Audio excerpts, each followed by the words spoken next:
හරි. මං ඔබට තවත් අදහසක් ෂෙයා කරගන්න කල්පනා කළේ. ඉතින් ඔබ දන්නවා මිනිස්සෙක් සාර්ථකත්වය කරා යන්න බොහෝ වෙලාවට එක රැයකින් බෑ. එහෙම යන අවස්ථාවක් නැතුව නොවේ. ඒ උදාහරණයකට අපි ආර්ථික සාර්ථකත්වයක් කියලා ආර්ථික විතරක් ගත්තොත් අද රැයට සුවිපයක් හැදුනොත් හෙට එයා කෝටිපතියෙක්. ඒකට එයා ආර්ථිකයෙන් සාර්ථක වෙනවා. හැබැයි මම කියන්නේ මේ ස්ථාවර ගමනක් යන ක්‍රමානුකූල යන ගමනකදී මේ සාර්ථකත්වය කරා යන ගමනකදී යම්කිසි කාලයක් යනවා ඒ සාර්ථක වෙන්න.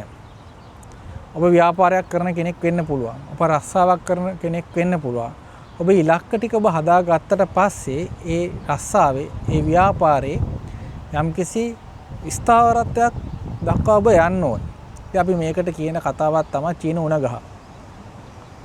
ඉතින් මේ චීනේ තියෙන උණගස් විශේෂයක් මේ චීන උණගහ කාලාන්තරයක් තිස්සේ අවුරුදු ගාණක් තිස්සේ එකම තැන තමයි තියෙන්නේ. එකම සයිස් එකේ තමයි තියෙන්නේ.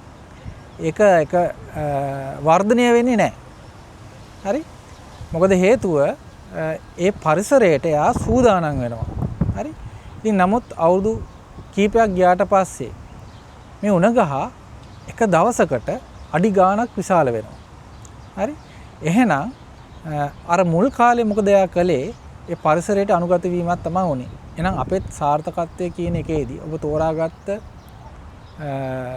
ක්‍රමවේදය, ඔබ තෝරාගත්ත ව්‍යාපාරය, ඔබ තෝරාගත්ත රැකියාව වෙන්න පුළුවන්.